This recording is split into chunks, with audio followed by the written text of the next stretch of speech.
বিশেষকৈ ৰাইজৰ দলে যথেষ্টখিনি কথা ৰাজহুৱা কৰিছে। গৌৰৱ গগৈয়ে কৈছে মিত্ৰতা হ'বই, অখিল গগৈ মিত্ৰতাৰ বাবে অপেক্ষা কৰিছে, কিন্তু কেতিয়া মিত্ৰতা? ইতিমধ্যে সমষ্টিৰ তালিকা সাজু কৰিছে অখিল গগৈ। 15টা সমষ্টি অখিল গগৈক লাগিব বুলি কৈছে। অৱশ্যে তাতকৈ দুই এটা কম পালেও খেলিবলৈ সাজু ৰাইজৰ দল। নিৰ্বাচনলৈ মাজত 1.5 মাহ। ইপিনে AICCয়ে সকলো কৰ্তৃত্ব APCCৰ ওপৰত অৰ্পণ কৰিছে। মিত্ৰতা সম্পৰ্কত APCCৰ ওপৰত সকলো কৰ্তৃত্ব অৰ্পণ কৰিছে। গতিকে ৰাইজৰ দলৰ কথাখিনি আমি অকণমান জানিবলৈ চেষ্টা কৰিছোঁ। পোনপটীয়াভাৱে আমাৰ লগত সংযুক্ত হৈ আছে ৰাইজৰ দলৰ সাধাৰণ সম্পাদক ৰাছেল হুছেইন আৰু মাৰ্ঘেৰিটা সমষ্টিৰ প্ৰাৰ্থিত্ব প্ৰত্যাশী ৰাহুল চেত্ৰী। মই প্ৰথমতে ৰাছেল হুছেইন ডাঙৰীয়া আপোনাৰ ওচৰলৈকে গৈছোঁ। কথাটো হ'ল যে যোৱা দুদিন ধৰি আমি অকল এই কথাখিনিকে শুনিব লগা হৈছে। কালিৰ পুৱাৰ ভাগত অপপ্ৰচাৰ চলিলে এলায়েন্স নহয় বুলি, তাৰপিছত আকৌ আপোনালোকে কথাখিনি স্পষ্টীকৰণ দিছে নহয়, ইতিবাচকভাৱে আগবাঢ়িছে। 24 ঘণ্টা নহয়, প্ৰায় 30 ঘণ্টাতকৈ বেছি সময় পাৰ হ'ল। এই মুহূৰ্তৰ কিবা শেহতীয়া তথ্য আছে নেকি হুছেইন ডাঙৰীয়া? ধন্যবাদ সুনীত কুমাৰ ভূঞা ডাঙৰীয়া। আপুনি শেহতীয়াভাৱে আজি কিন্তু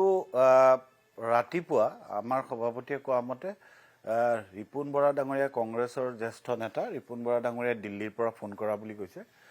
সকলো ঠিকে থকা বুলি কৈছে, কিন্তু তাৰ পিছতো আমি যিহেতু এলায়েন্সটো ইতিমধ্যে বহুত দেৰি হোৱা বুলি আমি কৈছোঁৱে, যিমান সোনকালে এই গোটেই কথাটো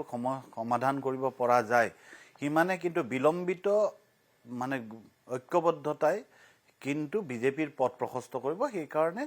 আমি আকৌ আজি আপোনাৰ অনুষ্ঠানৰ জৰিয়তে আহ্বান জনাইছোঁ যাতে কালিৰ ভিতৰতে এই গোটেই কথাখিনিক নিষ্পত্তি কৰা হয়, সেইটোৱে আমি আহ্বান জনাওঁ। শেহতীয়াটো ইতিমধ্যে আপোনালোকে জানেই, আপোনালোকৰ সংবাদ মাধ্যমতো ওলাই গৈছে যে যিখিনি কথা হৈছে, এতিয়া মাত্ৰ কেইটামান এটা দুটা তিনিটা সমষ্টিক লৈ অলপমান কথা চলি আছে। কিন্তু কংগ্ৰেছে আজি দিনৰ ভাগত কিন্তু এই কথাটোৰ বিশেষ কোনো আমাক অৱগত কৰোৱা নাই। দেখা যাওক কালিলৈকে কিবা খবৰ আহে নেকি। এইখিনিয়ে এতিয়া মানে update, latest update. Rashel Hussain ডাঙৰীয়া, মই মুকলিকৈ সুধিম, যিখিনি কথা আপুনি ক'ব পাৰে দলীয় সময়বদ্ধতা বা মিত্ৰ শক্তিৰ বা মিত্ৰ গোটৰ গোটেই নিয়মানুৱৰ্তিতাৰ মাজত থাকি আচলতে AICCয়ে সকলো কৰ্তৃত্ব APCCক ওপৰত প্ৰদান কৰিছে, দান কৰিছে, দায়িত্ব দিছে। APCCয়ে মিত্ৰতাৰ গোটেই প্ৰসংগটো চাব। কিয় ৰৈ আছে গাঁঠিডাল? এই ভকত গাঁঠিডাল ক'ত লাগিছে আচলতে? এতিয়া মইতোতো নাজানো মানে কিয় গাঁঠি লাগিছে। আপোনালোকৰ সংবাদ মাধ্যমৰ জৰিয়তেই কেইবাটাও চেনেলৰ জৰিয়তে গম পাইছোঁ যে মানে কিছুমান সমষ্টি, যেনে ধৰি লওক নাওবৈচা সমষ্টি,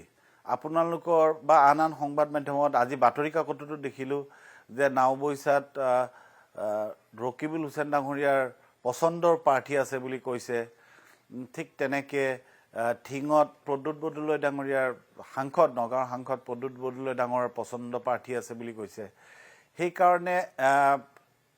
হৈ উঠা নাই কথাবোৰ, এইবুলি সংবাদ মাধ্যমত কথাবোৰ পাইছোঁ আমি। কিন্তু আমিতো আৰু তেওঁলোকৰ ভিতৰৰ কথা গম পোৱা বা ৰাজহুৱাভাৱে কোৱাটো উচিত নহয়। কিন্তু আমি আশা ৰাখিছোঁ যে কংগ্ৰেছে তেখেতসকলৰ ভিতৰত যদি কিবা মতানৈক্য আছে বা কিবা কথাত যদি অসুবিধা আছে, সম্পূৰ্ণ বিজ্ঞানসন্মতভাৱে আমি যিটো কথা একদম আপোনাক মই মানে ডাঠি ক'ব পাৰোঁ, কংগ্ৰেছৰ এটা ইণ্টাৰনেল ছাৰ্ভে হৈছিল। সেই ইণ্টাৰনেল ছাৰ্ভেত নাওবৈচা আৰু নাওবৈচা আৰু ঠিঙত, বিশেষকৈ নাওবৈচাত আমাৰ গোটেই ছাৰ্ভেটোত ৰাইজৰ দল কংগ্ৰেছতকৈ যথেষ্ট শক্তিশালী বুলি মানে ওলাইছে। কিন্তু তাৰ পিছতো যিটো যদি কিবা কাৰণত হয়, আমি নাজানো যে ৰকিবুল হুছেইন ডাঙৰীয়াৰ কাৰণে হোৱা নাই বা তেখেতৰ পচন্দৰ প্ৰাৰ্থী আছে, তেতিয়াহ'লে এইটো দুখজনক কথা। আশা ৰাখিছোঁ এইবোৰ কথা মিছা হওক, সেইটোৱে কামনা কৰিছোঁ। এটা কথা স্পষ্ট কৰি দিছোঁ যে আমি যিখন তালিকা দিছিলোঁ, সেই তালিকাখনৰ পৰা কংগ্ৰেছ দলে যদিও বহু কথা 15খন আসনৰ কথা আমি কৈ আছোঁ, কিন্তু কংগ্ৰেছ দলে সঁচা অৰ্থত ক'ব গ'লে 6খন আসনহে এতিয়ালৈকে আমাক স্পষ্ট কৰিছে। তাৰে ভিতৰত যেতিয়া আমি এখন তালিকা দিছিলোঁ, তালিকা দিয়াৰ আগতেই কংগ্ৰেছ নেতৃত্বই আমাক অনুৰোধ জনাইছিল যে যদি BTADত এলায়েন্স নহয়, UPPLৰ লগত বা BPFৰ লগত যদি এলায়েন্স নহয়, তেতিয়া কিন্তু সকলো দলেই কিন্তু সহযোগী দলে তাত মানে আসনৰ নিৰ্বাচনত প্ৰতিনিধিত্ব কৰিব লাগিব আৰু সেই আহ্বান মতে আমি মানসটো তেওঁলোকৰ অনুৰোধ মৰ্মে মানসটো দিছিলোঁ যদি আপুনি মানসটো ধৰে যদি আপুনি দলগাঁওটো ধৰে যদি আপুনি চিচি বৰগাঁওটো ধৰে যদি আপুনি ডিগবৈটো ধৰে আৰু যদি আপুনি শিৱসাগৰ ধৰে আৰু যদি মৰাণ ধৰে তেতিয়ালৈকে 6টা সমষ্টিহে এতিয়ালৈকে আমাক তালিকাৰ পৰা দিয়া হৈছে মৰাণ নে মৰিয়নি মৰাণ নহয় সম্ভৱতঃ মৰিয়নি নহয় চৰি মোৰ ভুল হৈছে মৰিয়নি এই মৰিয়নি এই 6টা সমষ্টিহে আমি দিয়া তালিকাৰ পৰা কংগ্ৰেছে এতিয়ালৈকে দিছে আৰু বাকী বন্ধুত্বপূৰ্ণভাৱে তেখেতসকলে কংগ্ৰেছে আমি যদিও বিচাৰিছোঁ যে আমাক মাৰ্ঘেৰিটাটোত আমাৰ শক্তিশালী প্ৰাৰ্থী ৰাহুল চেত্ৰী আমাৰ ডিব্ৰুগড় বিশ্ববিদ্যালয়ৰ সাধাৰণ সম্পাদক আছিল আৰু তাতকৈও ডাঙৰ কথাটো হৈছে যে ৰাহুল হৈ গ'ল গোৰ্খা কমিউনিটিৰ অসমৰ এটা অন্যতম বৃহৎ এটা জনগোষ্ঠী এই গোষ্ঠীটোৰ একমাত্ৰ বিৰোধীৰ এগৰাকী প্ৰাৰ্থী আৰু ৰাহুল চেত্ৰীক আমি প্ৰক্ষেপ কৰিছিলোঁ মাৰ্ঘেৰিটাৰ পৰা কিন্তু শেহতীয়াভাৱে যিখিনি কথা শুনিব পাইছোঁ যে এতিয়ালৈ কনফাৰ্ম নহয় যে তেখেতসকলে এইটো ফ্ৰেণ্ডলিৰ কথা কৈছে কংগ্ৰেছে ৰাহুল চেত্ৰী ডাঙৰীয়াৰ ক্ষেত্ৰত এইটো হৈছে আৰু আন দুটা ফ্ৰেণ্ডলি এটা হ'ল মন দিয়া বন্ধুত্বপূৰ্ণ আৰু এটা হ'ল পূব গোৱালপাৰা তাৰমানে তালিকাৰ পৰা 6টা সমষ্টি এতিয়ালৈকে দিছে আমাক বাকী 3টা সমষ্টি আচলতে কংগ্ৰেছে দিয়া বুলি ক'বই নোৱাৰে যিহেতু তেওঁলোকৰ বন্ধুত্বপূৰ্ণৰ ক্ষেত্ৰতহে মানে তেওঁলোকে সন্মত হৈছে আমাক সম্পূৰ্ণভাৱে এই 3টা সমষ্টি এৰি দিয়া নাই তাৰপিছতো যদি আমি সেই 3টা সমষ্টি এৰি দিয়া বুলিও ধৰোঁ তেতিয়াহ'লে 9টা আৰু বাকী আমাৰ অন্যতম এজন শক্তিশালী আৰু দলৰ এগৰাকী নিষ্ঠাবান কৰ্মী যে আমাৰ বৰচলাৰ অলকনাথ তেখেতক শেষ মুহূৰ্তত কংগ্ৰেছ দলে কৈছে যে তেজপুৰৰ পৰা তেখেতে নিৰ্বাচনত প্ৰতিনিধিত্ব কৰিব লাগে এতিয়া আমিতো এইটো কথাটো কাৰণ বৰচলাত যোৱা 5 বছৰ ধৰি নিৰবিচ্ছিন্নভাৱে অলকনাথ ডাঙৰীয়াই কাম কৰি আহিছে তেনে এটা প্ৰেক্ষাপটত হঠাৎ ধৰি লওক আজি 3 মাহমান আগতে হঠাৎ দেখিছোঁ যে কংগ্ৰেছৰ জ্যেষ্ঠ তেখেতক যথেষ্ট সন্মান কৰোঁ যে ৰিপুণ বৰা ডাঙৰীয়াই বৰচলাৰ পৰা নিৰ্বাচনত প্ৰাৰ্থিত্ব আগবঢ়াম বুলি কৈছে আমি এটা কথা আপোনাক তাৰ বৰচলাৰ কথা আহিল আৰু ধেমাজি আকৌ ধেমাজিৰ কথা কৈ দিওঁ ধেমাজিত আমাৰ বাবুল সোণোৱাল একমাত্ৰ মানে জনগোষ্ঠীয় এগৰাকী প্ৰাৰ্থী আৰু বাবুল সোণোৱাল ডাঙৰীয়াই 2017 চনৰ বাই ইলেকশ্যন মানে আপুনিতো জানেই যে বাই ইলেকশ্যনত সদায় শাসকীয় দলে সাধাৰণতে জয়লাভ কৰে সেই বাই ইলেকশ্যনত ৰণোজ পেগু ডাঙৰীয়াৰ দৰে শক্তিশালী প্ৰাৰ্থীৰ বিৰুদ্ধে তেখেতে মাত্ৰ 9,250টা ভোটত পৰাজিত হৈছিল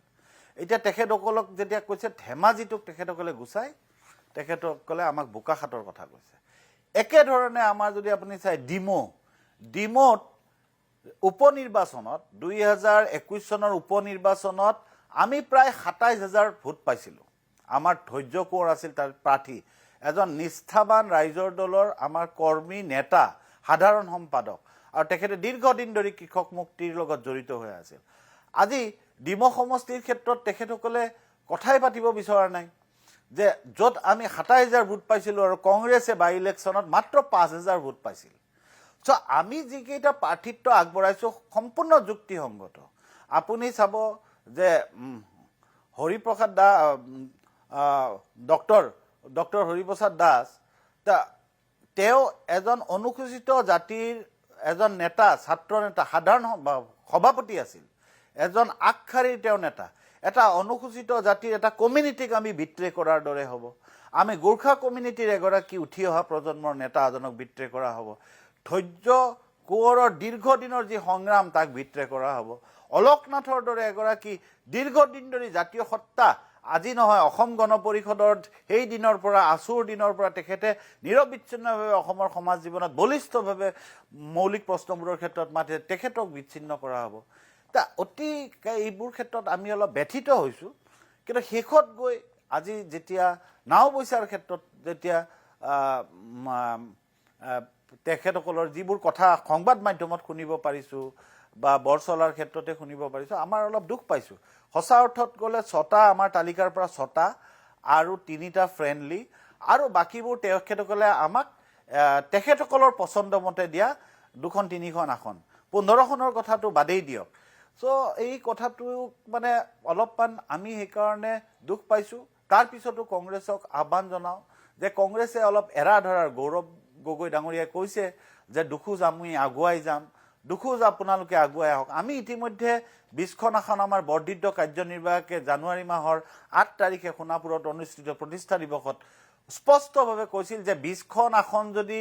বিৰোধী ঐক্যত এৰি নিদিয়ে কংগ্ৰেছে তেতিয়াহ'লে আমি অকলে আগবাঢ়িব লাগে একলা চলো নীতি ল'ব লাগে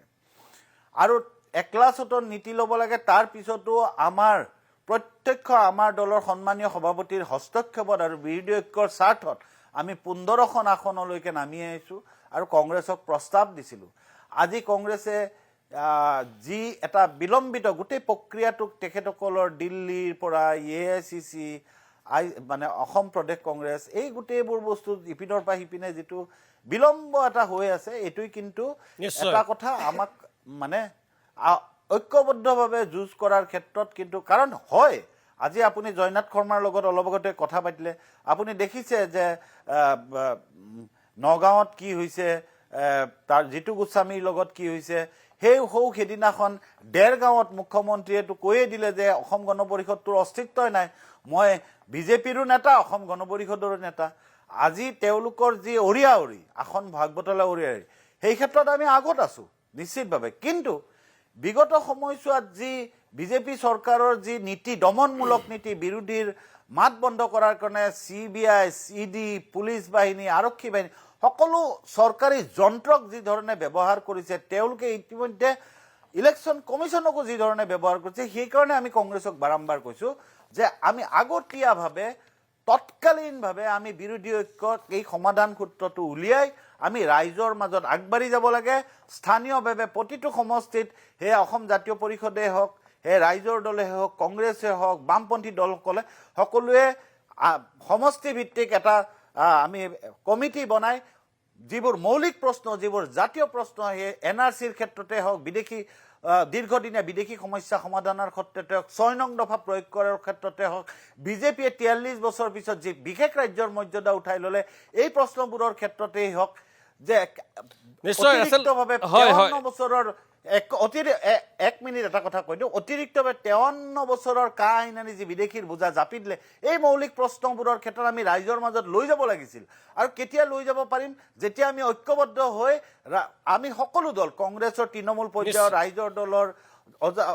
জাতীয় পৰিষদৰ বামপন্থী সকলোৱে যদি তৃণমূল পৰ্যায়ৰ আমাৰ নেতা কৰ্মীবোৰে ঘৰে ঘৰে গৈ এই বাৰ্তাবোৰ লৈ গ'লে নিশ্চিতভাৱে আমি কিন্তু বিজেপিক এইবাৰ বিদায় দিব পাৰিম আৰু সেইকাৰণে কোনো বিলম্ব নকৰাকৈ অতি সোনকালে অতি তৎপৰতাৰে